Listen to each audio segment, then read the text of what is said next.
Welcome to The Whole Pineapple. I'm Ruby Boris. And I'm Ann Judge. The Whole Pineapple is a podcast about wellness focused around fertility. We'll talk with experts on a wide range of topics, including nutrition, stress relief, sleep, mental health, etc. And we'll dig into the issues that can cause fertility challenges, like PCOS, or early menopause, or cancer treatment. So if you're curious about your fertility, whether you're ready to start a family, or you're preserving your options for the future, let's dig in. Wow, what a year. Man. Hello, everyone. Oh, man, 2022 is almost over. I'm Ruby. I'm Ann. I guess this is our 24th main big episode, full episode. I was just looking at our data today, Ann, and I saw that we had 24 full episodes and 49 short snacks. Yeah. And the obsessive part of my brain is really having a hard time with that. I really want it to be an even 25 and 50. We could do one more little bonus. So we'll see. Well, I know because when I recorded the snack for our last Mindful Moment with Jamie, I was telling her like, oh my gosh, this is going to be snack 50. So the year really has snuck up on us. So many things have happened. Yes. So because our first episode was in January of 2022, we have essentially almost a year of recordings.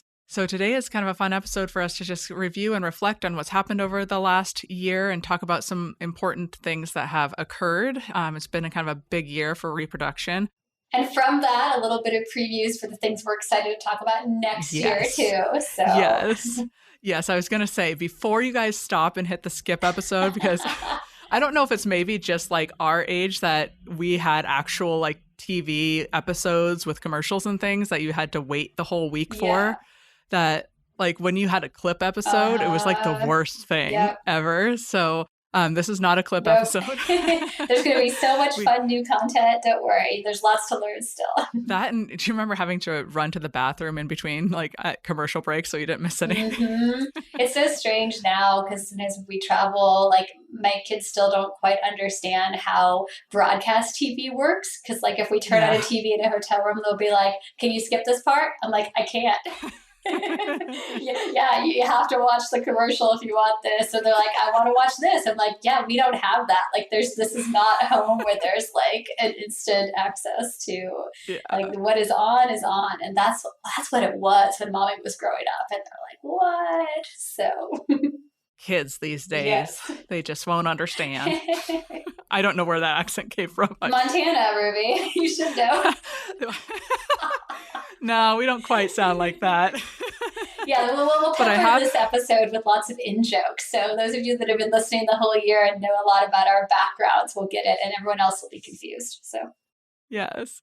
I was thinking about this the other day because in Montana, you know how like some areas of the country say y'all? I've actually kind of adopted y'all as something that I say because in Montana, we kind of use you guys as the ubiquitous, like, hey, you all. Yeah. But I wanted something that's a little bit more like inclusive. And so I am now using y'all. So hopefully y'all who actually, grew up using that aren't offended by me. I say a decent amount of y'all because I have all the Texas relatives and like they all say it. And so, it's pretty easy to pick up. Well, it's like Madonna getting her British accent just for fun. So. Oh, man. Okay. This show, man, it has been kind of an experience. It's, I don't know if you can call it a side hustle for us because technically it's part of our like job, but it's really like we're running in all the spare moments that we can when we're not seeing patients. Yeah, it's like if we were also driving Uber after work. It's like the little thing we do at the end of a long day. That's right. That's right. It's like no longer seeing patients. Let's now talk at each other.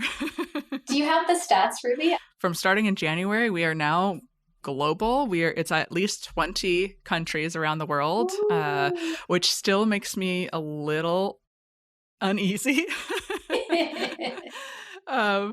But yeah, it's just amazing. And what's really cool is that we are reaching people that will probably never see us ever. So it just feels great to be able to support people around the world. And it shows you how universal the experience is, that infertility does not break down by borders. And I think it's really cool for us to realize how many people have started listening. So continue to share widely. It does not have to be someone that is in the greater Northwest Seattle area. That's right. That's right. All right. Well, where should we start? Should we talk about blooper moments? Most of them are mine, let's be honest. I don't know. We're late recording today because I couldn't get my microphone stand to connect. But what Ruby and I did to prepare is we both decided to think about what our favorite episodes are. And we did not tell each other so that we can have an on-air discussion about not just, hey, this episode was cool, but like, here's what I like when I look back on the year. Here's why this is the one that I really wish people would listen if they haven't heard it or think about something else. So maybe we should start with those. And this was actually really hard for me too, because I'm not over exaggerating when I say like I really enjoyed every single conversation that we had this year. So I learned something from each guest. So yeah, let's Anne, do you want to start us off? Yeah, I'll go first. Mine's a good one to go first because it's funny looking back at those 24 episodes of main content. And these are not like a top 10 order. These are just, okay, it was hard enough for me to pick, but these are sort of the 5 that I really feel like kind of shape things. Is our very first one with Jamie Mamaga. So when we talked about stress and fertility, and when we had Jamie on as a guest, we were planning for her to just be a guest, right? We're like, oh, Jamie's one of our counselors. She's great. Let's talk about it. And then when she did her little guided meditation at the end, we're like, this is amazing. I wish we could have these keep going. And that's how Mindful Moments with Jamie was born. And that's been such an awesome thing to have that monthly episode of, her kind of using some of the techniques. And now I can't imagine the podcast without it. But exactly. I know that was kind of a surprise. It wasn't something that we were planning for, but as soon as we had the recording with her, we're like, man, I could talk to you all day. And you have so many like insightful things to say, and your voice is just so relaxing. So we're like, you have to come back. Luckily, she was kind enough to agree to be our like third co-host. Yeah. And the reason it's also one of my favorites is that I still think we don't talk enough about the emotional side of all of this. And there's so much research, even in the past decade and even more, showing, dropout from treatment and like how just the strain of it is huge. Everybody thinks about the expense for treatment, and finances are a big one. But beyond that, like emotional burnout is, for a lot of people, the main reason that they stop treatment. And the really interesting thing is I was just at some of the things that we would talk about were when I was at ASRM, the big kind of national fertility conference, and I was having a lunchtime meeting with Dr. Ali Domar, who's kind of like the first person to do all this research on kind of that emotional side and treatment burnout. And she was saying in their latest studies, they found that people that had euploid embryos, so normal embryos left to transfer, actually had higher dropout rates than people that had no embryos frozen. Interesting. Is it maybe because they think that they can come back? Maybe. I'll tell you, my theory about it is I think it's kind of like a little bit like what I was going through when I was first a patient. And even if you haven't listened to my husband's episode recently, you can kind of hear a little more about what our journey was like, which is when you are what they think of as a good prognosis patient, but everybody keeps telling you, hey, things look great. Even in like best case scenario, even if we have a euploid embryo, often we're telling people their chance of pregnancy might be like 75, 80%. And that means there's still that almost quarter people where even when everything is perfect, it might not work that time. But when you're hearing it and all you hear is like slam dunk, normal embryo is going to be great, and then it doesn't work, it's kind of hard to put yourself through that again because you've gotten your hopes up so much. So I can kind of see how if people have remaining euploid, but they've already done a transfer and they're not pregnant, you can kind of feel like, well, what's the point of me doing the same thing again? Versus if people didn't have anything to freeze, you're kind of more, maybe we'll get a better batch next time. Like it's almost a little easier. And I don't know, that's all just my theory. But the real driver of all that is that emotional strain of it all. And so I think as we move into next year, I definitely want us to continue to have episodes where we talk about that side because it's so important. I have to remind myself sometimes when we're like giving our stats for, your chance of a live birth in the future. And sometimes we're throwing out stats like 50 to 60%. And when I'm saying, I'm like, that's actually okay. Like I'm happy when I get to about 50 to 60% live birth rate. But when on the patient side of things, they're like, yeah, that's kind of a coin toss. I don't like those stats. So the way that we view stats as fertility providers is a little bit different. And of course, every patient circumstances, it's going to skew how those stats work for you as an individual. But sometimes you have to take a step back and realize the way we look at those things is completely different. And, we see the other side too. Just before we came on, I was doing an ultrasound on somebody who was spontaneously pregnant in their mid-40s. We were quoting this chance of pregnancy as being one of those less than 5% chances, and there they are. So, stats at a population level don't mean much to you individually. Exactly. They're a tool for us to try to counsel you as best we can. But there are going to be people that fall in either one of the categories that are there, and we can't ever predict who is going to be which one. So what about you? What was Jamie on your top list? Of course, Jamie's always on my top list. But the first one I actually have mentioned is also one of our beginning episodes. Actually, our third episode was with Lynn Jensen of Yoga for Fertility. There was a point that it was really notable for me. It was one of those things that reminds me that I learned something from each guest. And it was the realization that the chakras align with the main endocrine systems in the body. Like that still blows my mind. I'm like, how did I not know that? You need to get a little diagram of that, right? To like post up on your walls. So. Yeah. And I know this next year, I really want to get some more traditional and complementary alternative medicine folks on, because it's an area I'm not an expert on, and it's so fascinating. And a lot of our patients utilize those methods too. Cool. I like it. I know. I'm really curious if we're going to have overlap, or if it's kind of like having to pick between like your favorite friends or something. It's like you love everybody. Yeah. But... And I tried to go a little bit like skew, like a little bit that's something that you might not expect. Okay. All right. So my next one, we'll see if it's on your list. I actually really like our history of fertility medication episode.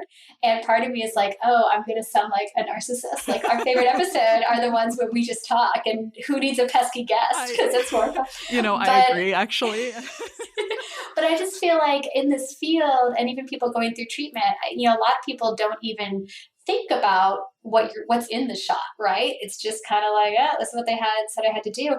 But it's so amazing, like all the work and like kind of the accidents of science and discovery that led us to have these fertility drugs. And the other thing that I think is cool about it when you listen is you realize how we're constantly learning and developing. And it makes me think about the fact that these things are still happening, that you and I have been in this field for a long time. And when I first started, we had a lot of people struggling with ovarian hyperstimulation. I was just going to say that. Wow, you read my mind. I was just talking to somebody about that today. I'm like, man, we used to see that all the time. Do you want to explain a little bit? Yeah. If you listen to our history of fertility meds, or even if not, when we're doing IVF or egg freezing or anything where we're stimulating the ovaries to grow more than one egg, and ideally try and grow a whole batch of eggs together, we're using combinations of hormones to grow these eggs kind of in sync together. And then we have to have some sort of medication to suppress ovulation. And the classic medication that we suppressed ovulation with was something called Lupron. And that's like, old school. It would kind of keep the ovaries calm and quiet until we could trigger ovulation with this hormone HCG that would take a couple weeks to leave your body. And so a lot of people in that couple week time frame, while you're waiting for the HCG to slowly drop, the ovaries really slowly kind of shrink back down to their size. And if people get pregnant, the pregnancy is now producing HCG, and that level doubles. And so your body never really has that HCG go away. And so the ovaries don't really shrink back down the way they used to. You can get a lot of bloating. You can get excess fluid that's pooling around the ovaries. People used to need a second surgery to go and drain extra fluid. And it used to be something that we saw all the time, especially if someone had a good egg supply and we could get them to make 15 or 20 eggs. We're like, that's great. And then they would have these baseball, softball size ovaries for weeks and weeks. Well, and I worked in the OR when I first started here, so it was very frequent. I saw so many people come back for what's called a paracentesis, where we take the fluid off the abdomen.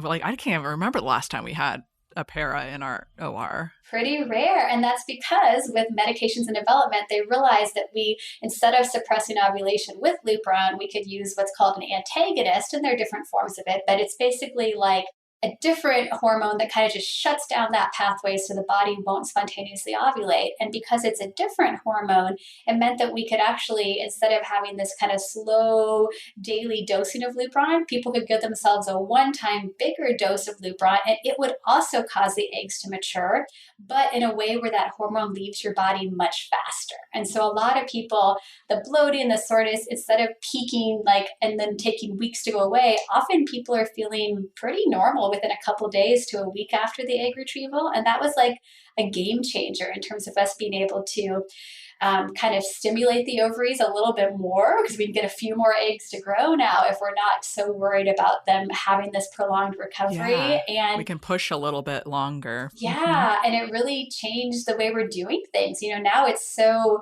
rare that we see like an old school, what we call like long Lupron or luteal protocol, because it's just become easier to plan for this combination of an antagonist with a Lupron trigger. But that is something that's happened even just in the last decade and really completely changed how we do things. And so there are still people researching. I know early on when I started, there was this brief trial of, nasal spray for certain medications instead of injections. That didn't really pan out, but remembering that science is still working on stuff, right? And so there could still be developments that hopefully make IVF even a little bit more user-friendly in the future in terms of how people feel.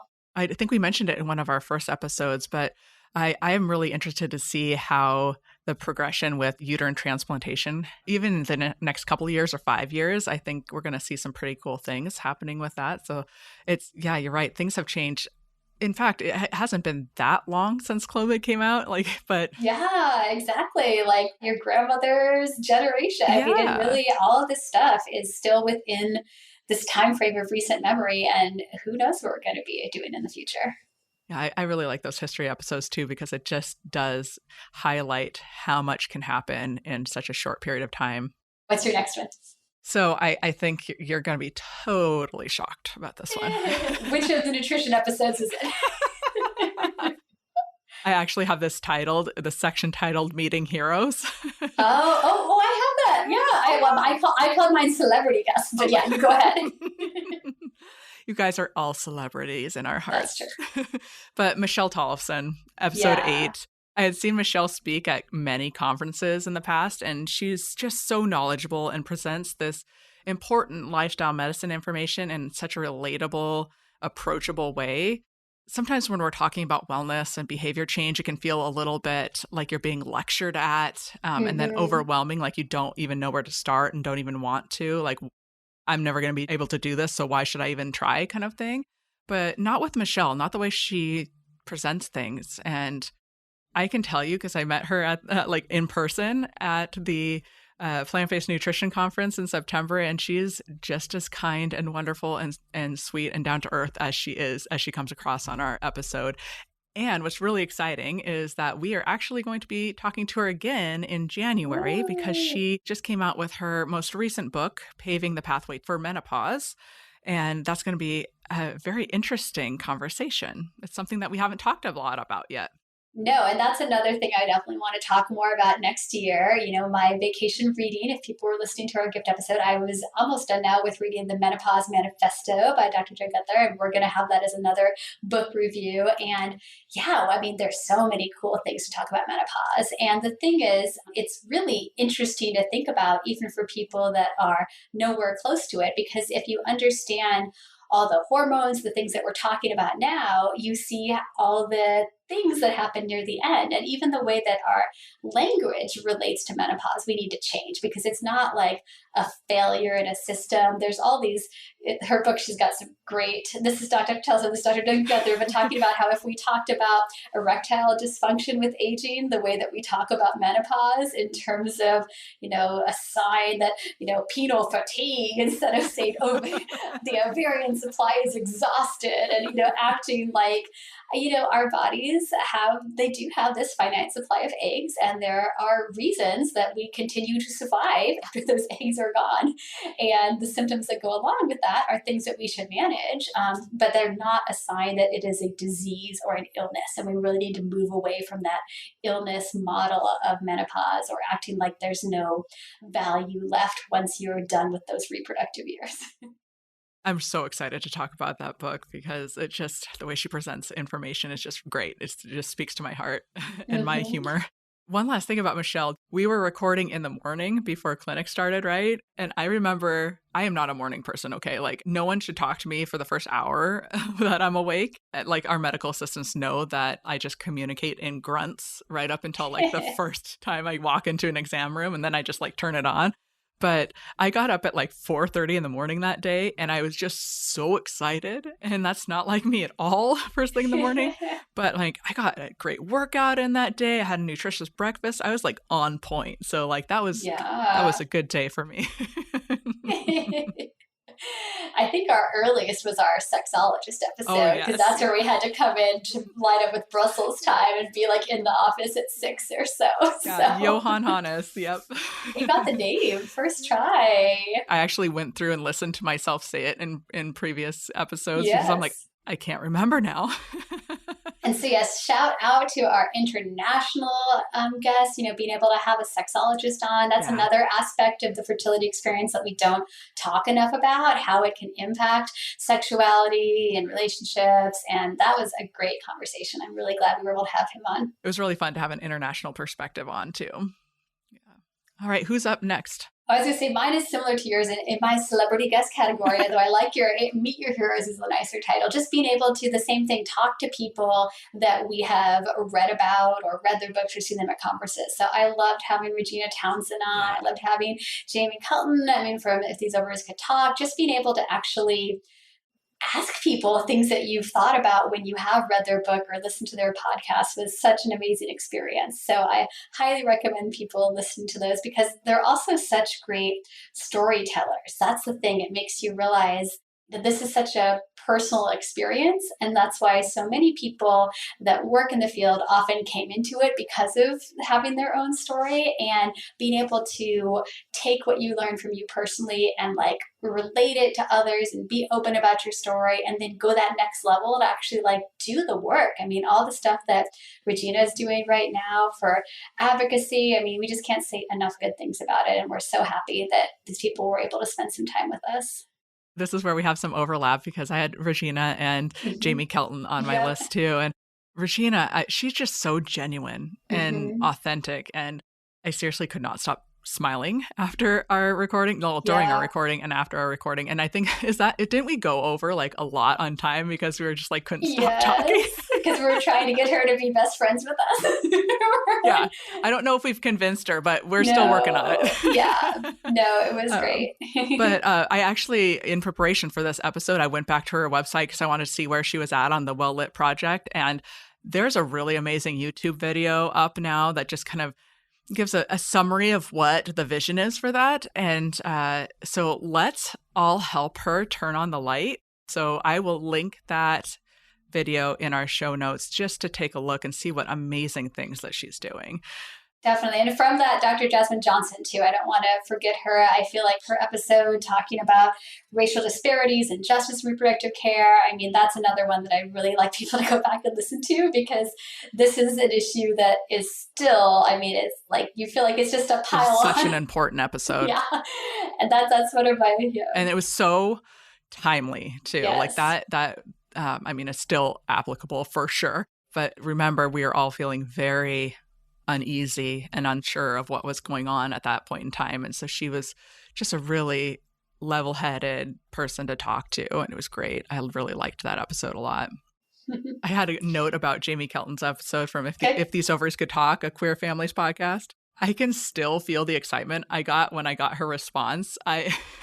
I'm not even joking when I said I made a squealing noise, which I've never made before in my life. And I like ran around the office telling every single person I found that she agreed to record with us. And I was just It was so wonderful. And she's just so smart and witty and passionate, just as I was expecting her to be. Yeah, definitely. So yeah, let's see who is famous that we could get next year. That's right. Because just the whole idea that you can aim high is exciting. I mean, these are people that when we first started this, we thought we would have no chance. We are not well known in radio or TV. I mean, we just kind of started this to share our knowledge, and it's been super amazing how warm and receptive people have been to come on and share everything that they have already done and are willing to talk about with us. And June was a great month because we also had Laura Hayden on, and I had so much positive feedback after her episode. Yes, definitely. Yeah, like so many. Our very own Dr. Barker from the show said that was one of her favorites. And Laura has this statement on her website that says, asking how we can make things suck less when it comes to supporting families like ours, which queer, trans, polyamorous, fat, disabled, and more. Like that just sums up her. She was talking about how the bar is already like in hell and we're just trying to raise the bar a little bit less sucky. So. Yes. So let's please raise that bar because it's about time. Her knowledge was just, there's nothing to compare to that. And I've actually sent a lot of my patients her way that are looking into second parent adoption because I learned things about how actually challenging that is. And it really seems like it should not be that hard. That's the theme of a lot of fertility stuff, right? Yeah. It shouldn't be as hard as it is. Yeah, family building equals it should not be this hard. Well, up next on my list is one of our own. It's Paul Lynn's episode, so episode 16. Fibroids. It was so fun to have a surgeon on. We know Paul really well, and I think his episode really captured his essence. I remember when we were saving our tracks to our drive after we had got done recording, and I had labeled his specific folder, Paul Lynn's snack, and when I pointed it out, Paul just in his very wry humor was like, ha ha, Ruby. And it's like, that's you. That's Dr. Lynn. But I just really love his humor, and he's just such an amazing surgeon and helps so many people. And it was really fun to hear that side of reproductive health. Definitely. I mean, the people that are experienced on the patient side of reproductive surgery are asleep for all of it, right? So you don't actually get to have as much time with your provider. And so to be able to hear them really kind of break it down. And I think, anyone that has dealt with an issue inside their uterus, if you haven't listened to that episode, it's a really good one to kind of explain things and talk about what are some of the common diagnoses and what are our treatment options and why do we do X in a certain situation. In my notes, I said, he's not the pinball wizard. He is the robotic surgery wizard. But now that I'm thinking about it, he's probably pretty good at pinball too. I feel like he could play pinball. That was my thought too. We'll have to ask him. Yeah, we'll have to ask. We do appreciate all of the providers in our practice that were willing to spend time because just like we talk about busy, I mean, we are recording with them, on their lunch hours or after a very long day or just because they're so busy, but they have so much knowledge to share. And so we definitely have to shout out thank yous to Dr. Sarah Della Torre for coming on to talk with us all about supplements. Of course, Dr. Nicole Barker's episode continues to be one of our most listened to episodes about what to expect when you come to the fertility clinic. Yes, the notorious Dr. B. Obviously, if you're listening to this, we hope you've listened to every episode. But if you're picking and choosing these ones that we're pulling out, go back and take a listen. It's not a sequential podcast. You can hop in at any topic that sounds interesting to you. Oh, and we can't forget Mara Heeman's episode because she quite literally recorded with us twice. Yes, early on we had some challenges with our recording equipment, so we finished an entire episode and then it was not saved, and she was lovely enough to come back and do it again. I think it was just as good the second time. They were both great. They were both really great episodes. I'm sorry everyone can't listen to both of them because they were both really good. Well, you can listen to half the audio, but it's not very good if you hear one of us and then silence and then one of us laughing and then one of us again. So it makes you realize that, you actually need all the audio for a podcast to make sense. Yeah, you just get Anne and I talking to the air, I think. All right. Who's up next for you? My next one would be fiber fueled. Oh, yes. And I think the reason that I want to put that on there is because, nutrition is definitely more your passion and love. And I think I came into this podcast definitely more interested in talking about the fertility side. And like, I'll leave the lifestyle stuff to Ruby. She can talk about the lifestyle stuff. And so as much as I love our other nutrition episodes, like this one was the first one that really got me like seriously thinking about making changes in terms of my own approach. And Dr. I can't say it right. What is it? Bolsowitz, Dr. B, but not our Dr. B, who's Dr. Barker. Too many Dr. Bs. He really is also such a great storyteller, kind of breaks this down in a way that seems really relatable, takes all the science that's out there and kind of distills it so you can actually understand and think about what's actionable. And I think the other thing that I like about his episode is it's accessible, talking about the fact that no one is saying tomorrow you become 100% plant-based. That, I think this has come up as a theme in many of our lifestyle episodes, that we're really aiming for this progress, not perfection, and that you can make these small little tweaks and see how you feel and then adjust from there. And they matter. Those small things matter. And that this whole process of infertility, that loss of control is so huge, especially when we talk about the emotional side. And so what we put into our bodies is one thing that we can control. And so maybe you can see that as a source of strength. And if you're not sure how to do it, this is a great episode. So is our one with Bria Seberg about insulin resistance. Yes. So is our great one with Rachel Malik about diet culture and why that's bad. So we got a lot Judy of good Simon. nutrition, and Judy Simon about disordered eating and body size. So I think we've done a good job planting the seeds of nutrition throughout our various episodes through the year. And you can hop in and listen to any of the ones that might sound good to you. Yeah, and one thing one thing that I really liked about Dr. B's episode too is it was just so universally relatable because everybody poops. Yes. So we all eat. We all need fiber, whether we're going through fertility stuff or not. So I had so many people that stopped me and told me like, I just bought his book, so you're welcome, Dr. B. Okay, I have to go ahead and share this now. If you've listened to the episode, you know that I was interested in trying his do a bunch of fiber, even just like a supplement to see what happens, but I did not want to do it on a cruise. And so I waited until I was post-cruise, and I have been a couple weeks into it. I had my magic poo earlier this week, and it was amazing. Congratulations, Anne. At first I was like, this is kind of a lie. Now I just have more poos, but nothing that exciting. And then I had to increase the dose a little. And then I had that, you feel like there should be glowing lights from the toilet where wow, that was definitely, I did not know I was capable. If you've seen the animated movie Home, there's an alien character where he's talking about how in their culture they have number 2 and number 3, and he's like, number 3 is not a holiday, but you need to take the whole day off. And that's how I felt with my magic poo. So thank you, Dr. B, for showing me that fiber can change things, and I feel impressively lighter and am excited to see what else happens.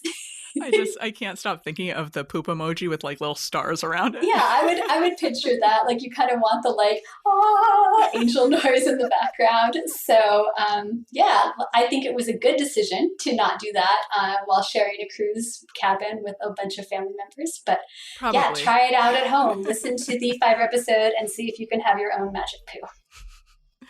All right. And am I up next? Yeah. Okay. I think this was the last one on my list of episodes I wanted to highlight. And I figured I would be the one to bring this one up because I don't know how you feel about highlighting your husband as one of the best episodes. No, he's on there. But yeah, you go first.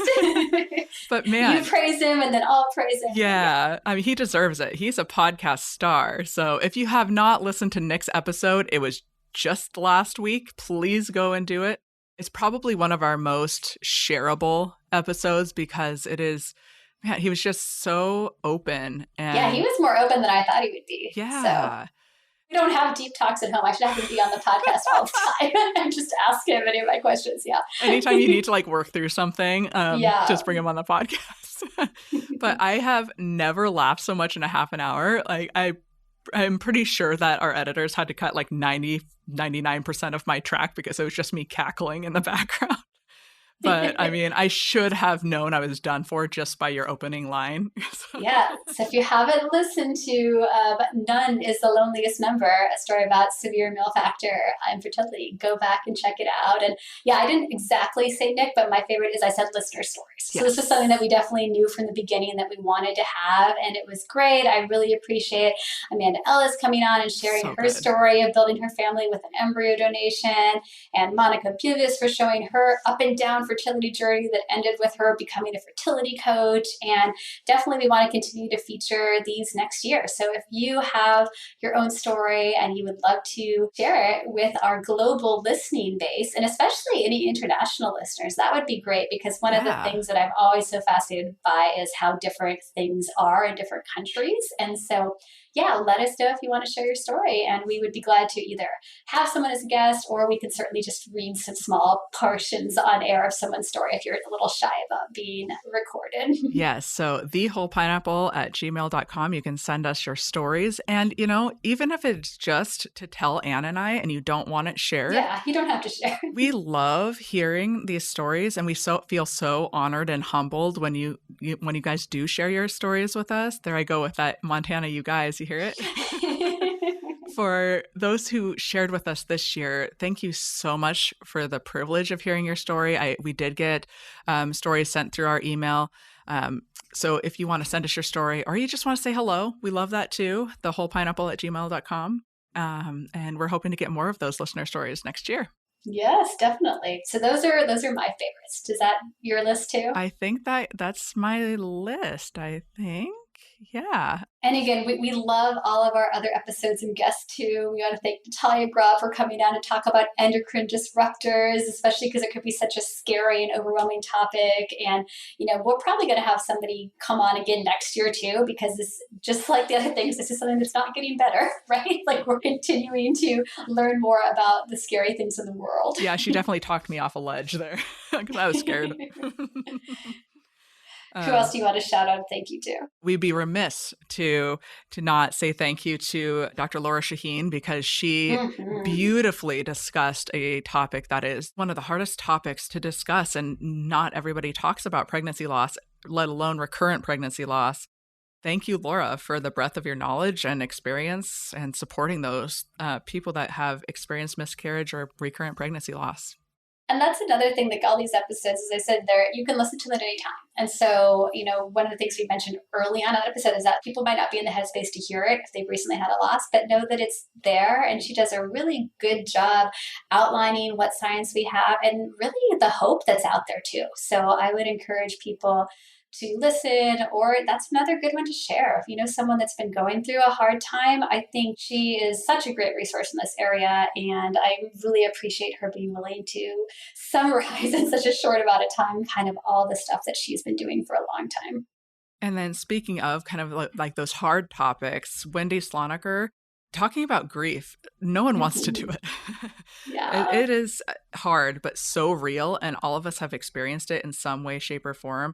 We all try to avoid it, but man, Wendy just hits it straight on, and she talks about the hard things, and she guides people through their darkest times. So her episode is also a very good one to share if you know somebody's going through something, whether it's fertility or just anything else hard.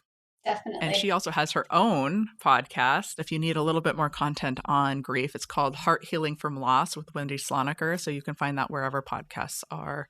We will be guests on her podcast next year. So, you know, check us out. That's right. That's right. It's funny. Here we are, the things that we didn't list as favorites, but it makes sense. Like, you know, all these, the kind of the hard topics, right? And so the other one would be pelvic pain. So Angela Hernandez's talk on endometriosis and pelvic pain, you know, it's also really kind of a fun episode. I mean, she's in an adolescent medicine clinic. She has to be a little bit more real. And you can tell she works with teens. You can tell she works with teens. And so, you know, I think that's also a good one if people have been struggling with chronic pain and want to understand more what's going on there.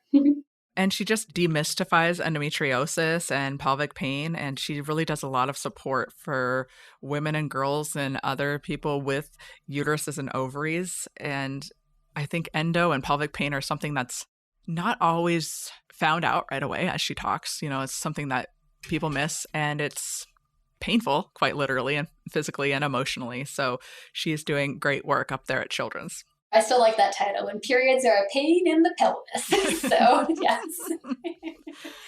And then our last two, shout out to one of our recent guests, Eleanor Stevenson. She is one of those Meet the Heroes too. Like Absolutely. back when I was in my nurse practitioner program, finding out that there's a nursing PhD researcher that's working in infertility, and she's always been so generous with sharing her time and professional advice with me. And I was thrilled to have her come on to talk about research, because that's how we're going to continue to understand and improve in the field, and especially at that kind of whole person macro level. So as much as in our medication episode, we love those chemical compounds, the research that she's doing on looking at that emotional side to it is crucial.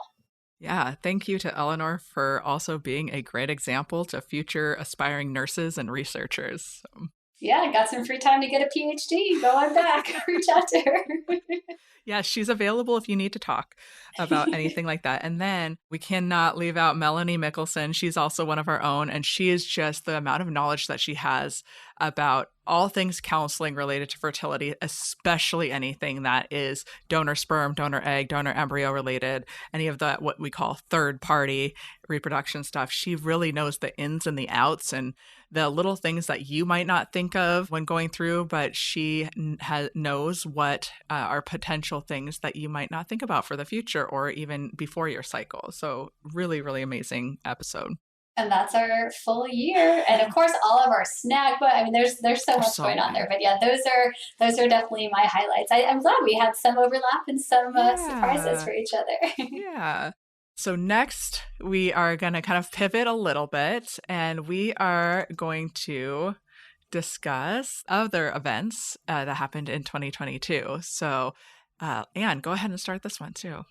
As much as we like to reflect on what we've done in the podcast, just thinking about the things that have happened in this year too, what are some of the key points that we're going to delve more into next year? And you already mentioned it already. I definitely next year want to talk more about the advocacy side and what happens in the light of the Dobbs decision and that whole idea of reproductive justice. And it was very cool at the fertility conference. One of their speakers, she went up there and she's like, so I was asked to speak about reproductive rights, but I'm not going to follow those directions. I'm going to talk about reproductive justice instead, because it is more, we talk about, if we say reproductive health care, that's like grounding it in the providers, right, in science and the people. If we say reproductive rights, that's still focusing at the individual, but we need to go farther and include historical context, and that's where that idea of reproductive justice comes from. And having no longer this constitutional right to privacy from the 14th Amendment opens up this possibility of a very state-by-state patchwork of laws that could severely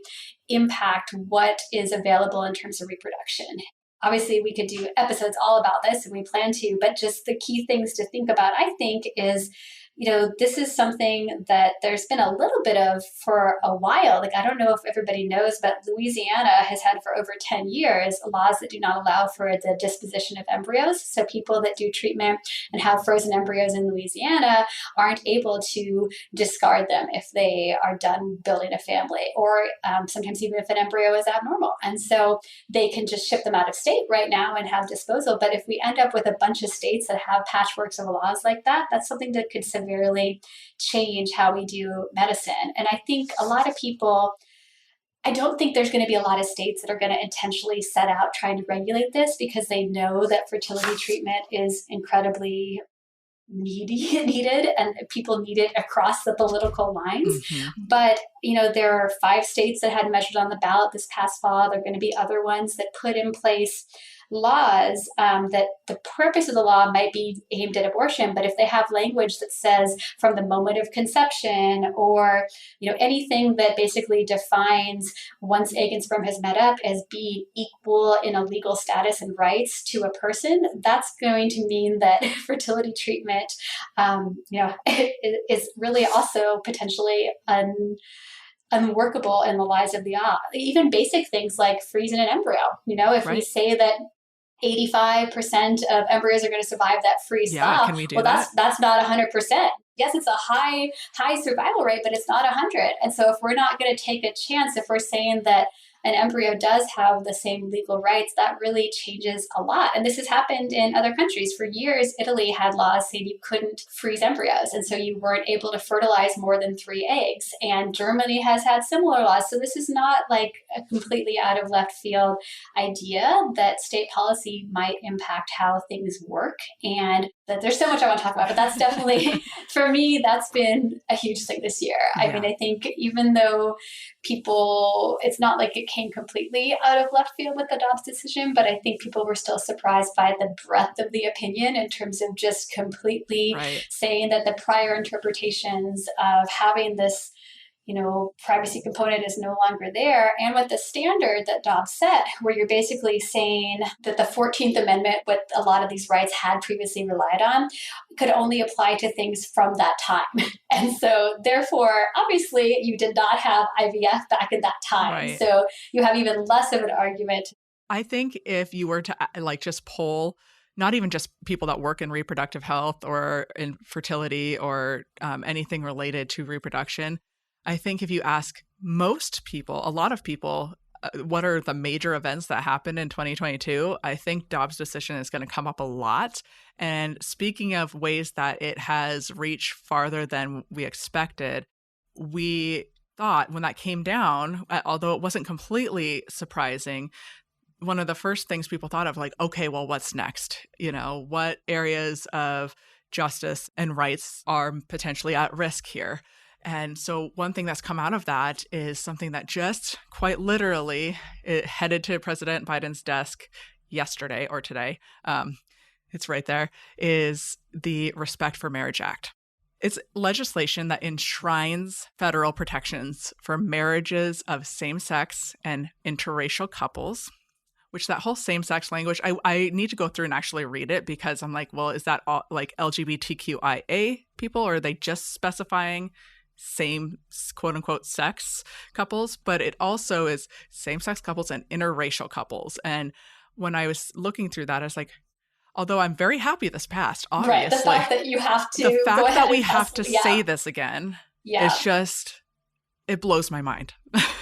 So one of the things I'm really excited for next year is we will be talking with Family Equality, and they have been working really, really hard trying to get this passed.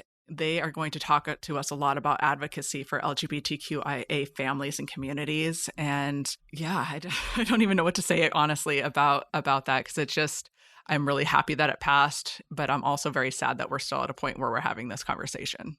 Definitely. And I think having this has made a lot of people in the field realize that we can't just hang out and, trust courts to work. That advocacy is a really vital part, unfortunately, of our jobs. One more thing that nobody has the time to do, but that people that are passing laws just often don't even really understand fertility treatment. I mean, they just don't. And so you have to make your voices heard, especially in states where these measures have been on the ballot, having constituents who have gone through fertility treatment and will go talk to their representatives and be like, hey, here is why, these policies that would restrict my ability to build a family are so wrong, and those appeals can make a difference. And so far, with lobbying actions, the states that have passed bans have had IVF exceptions, but that doesn't solve that problem overall, and it doesn't mean that additional actions might not restrict things more. Yeah, so we're still in a very tentative time on multiple family building fronts right now.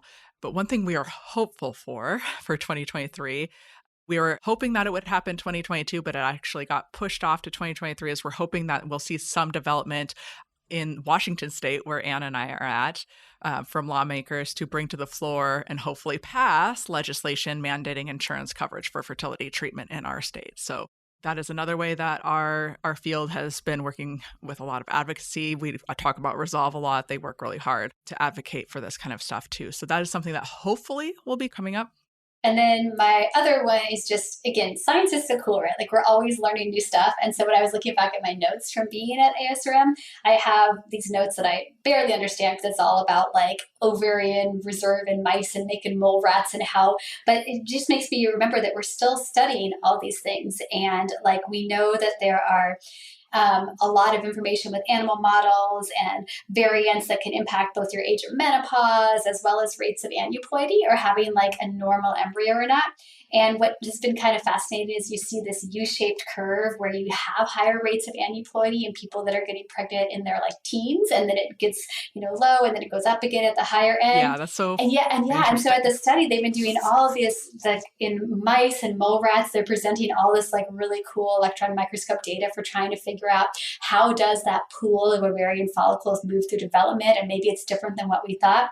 And the part that I wanted to mention, just because I did not know this, there probably are limits to using mice, since mice don't live long after they finish their reproductive lifespan. Again, that's why humans are a little bit weird, but naked mole rats do. So naked mole rats live 9 times as long as mice, up to like kind of 30 years old in studies. And the other thing is that their female fertility does not decline with age. Their entire lifespan, naked mole rats can reproduce, but they have a queen. So they are eusocial, like bees and wasps. For people that don't know, just go Google naked mole rat, and then picture them with a crown on.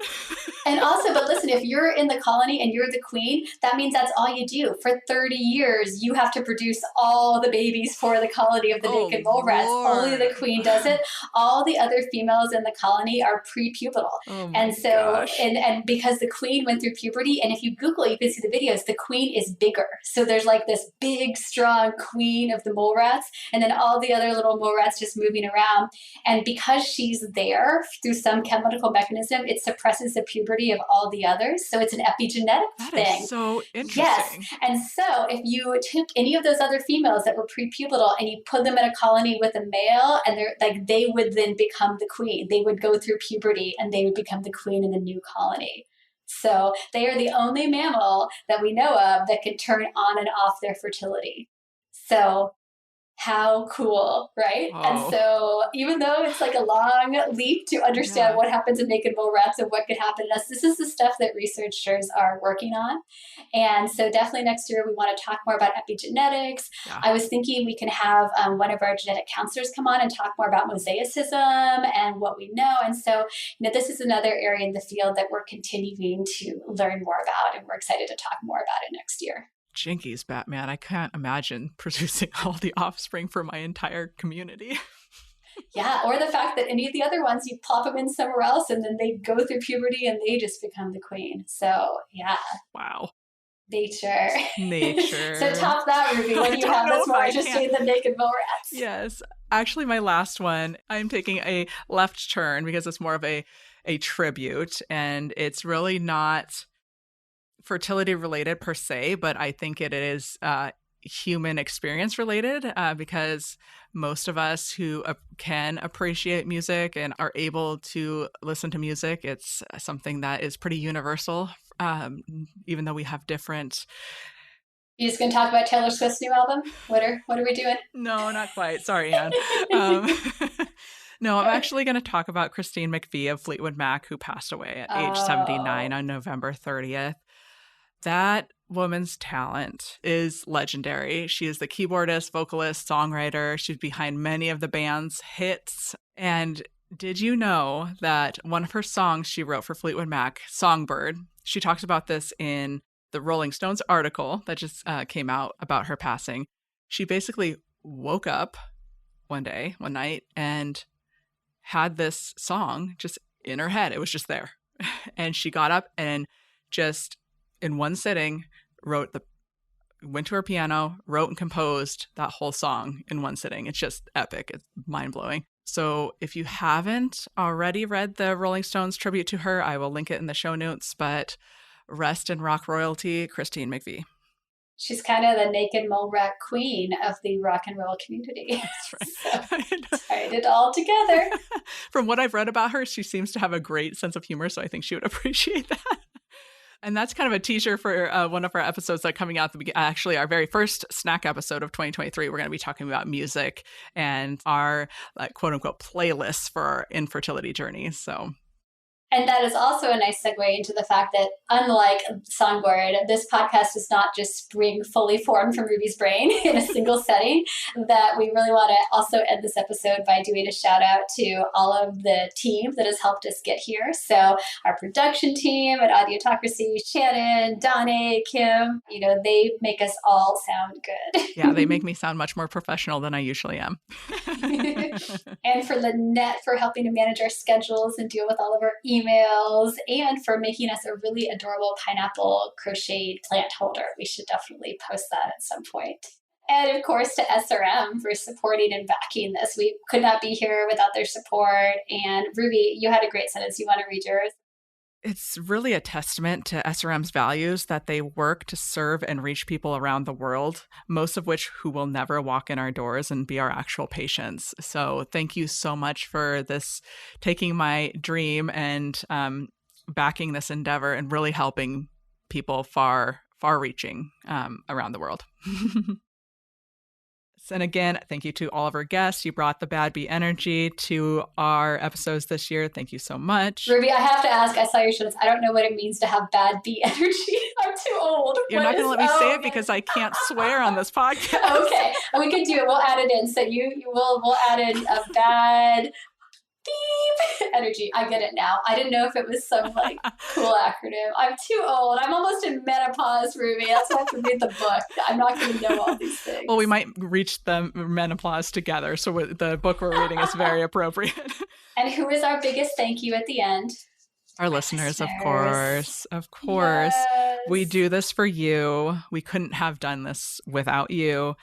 We're honored and humbled for your response and the support that you've had for us. So not only have you trusted us with your stories, but you have requested certain topics or made suggestions, and we just really love the feedback. So yeah, keep those stories coming. We just love to hear them. And also, reminders where we can do better. We got a reminder recently that how having out of context mentions about either our children or guest children can be really painful, especially when people aren't expecting that, which I get. I feel like when you are, listening to something or watching something that it's going to involve someone talking about their kids, especially you can brace babies, yourself. You're prepared, but it shouldn't be something that we just jump into casual conversation. And Totally. We're going to be a lot more mindful of that as we move forward. Yeah. And I also wanted to give a couple listeners a shout out. So Lindsay, you have shared your story since the beginning and have given us so many updates and on new developments. So I just love that. So thank you for sharing with us. And then thank you also to Holly for sharing your experience of recurrent pregnancy loss and giving us ideas for future content. We really appreciate your feedback, and you are in our thoughts. I still can't wrap my mind around how many people are actually listening to us. I think it's better to not think about it. I don't think about it. So the day that I'm stopped by somebody in an airport, some random person that listens, we've been at conferences, people have told us this, but yeah, if I ever in the wild have a random person recognize me, that's when it'll feel strange. Totally. So if you see me in the airport, come say hi. Yes, and there are thousands of you listening around the world. So I think Anne mentioned it before that it just shows how many of you are out there, how many are going through similar circumstances, difficult things that you might feel alone with. So it might not have been the club that you wanted to join, but it's a very supportive club for sure. Yeah, we look at our weekly stats and you see a map of where we have listeners, and it's like watching one of those from space videos where you see when it's at night and the lights go on and things just are all over. It's every week we have a new country, and we just are so humbled by how well this first year has gone, and we have lots more ideas, and we are super excited. And if you have a great idea or want to share your story, send us an email. If you know someone that could benefit from this, please do share it, leave us a review or a rating, because that helps us go up in the categories so other people can find us. And we will be back next year with more. Thanks, everybody. Thanks for joining us for this week's episode of the Whole Pineapple Podcast. We hope it was helpful. If you know someone who could benefit from hearing the podcast, we hope you'll share it with them. And don't forget to subscribe, rate, and review the Whole Pineapple on your favorite podcast app. Every rating and review makes us easier to find. This podcast is sponsored by Seattle Reproductive Medicine and is produced by Audiotocracy Podcast Production. We'll see you next time. Have a delicious week.